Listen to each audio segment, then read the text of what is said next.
Je suis né en 1998 et le catch est entré dans ma vie au début des années 2000. Je n'ai pas eu la chance de le connaître au temps de sa splendeur et pourtant, sa disparition me bouleverse.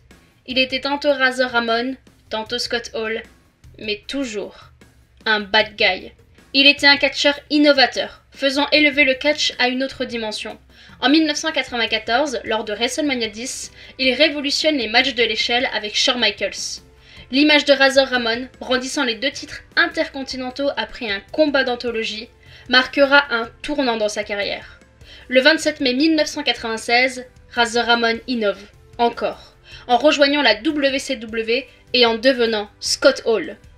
Il était un personnage qu'on adorait détester. Si le film Scarface avait Tony Montana, la WWF a eu la chance d'avoir Razor Ramon. Un cure-dent entre les dents et tentant un magnifique « Hey yo », on s'imaginait être dans sa peau le temps d'un instant.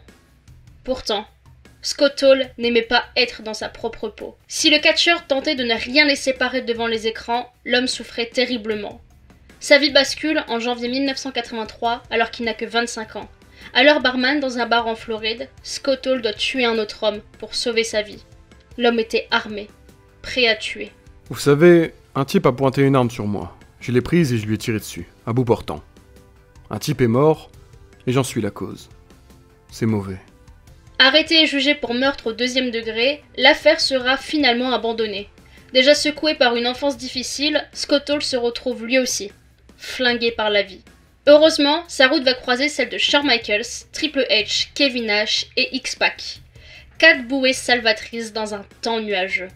Il était une source d'inspiration pour tous les jeunes athlètes souhaitant un jour fouler les cordes froides d'un ring de catch.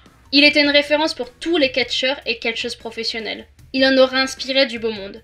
Matt Cardona, Kevin Owens, Seth Rollins, Britt Baker. Ce sont les héros de la nouvelle génération, les Razor Ramon de demain. Mais est-ce vraiment possible de devenir le Razor Ramon de demain? Souvent imité, mais jamais égalé. Il était un exemple de rédemption. Après des déboires liés à la drogue, l'alcool et à de nombreux passages en cure de désintoxication, Scott Hall avait fait le choix de se reprendre en main.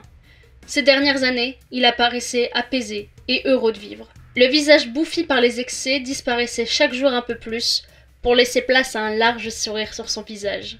Lundi 14 mars 2022. Après 3 arrêts cardiaques, sa vie ne tenait plus qu'à une machine.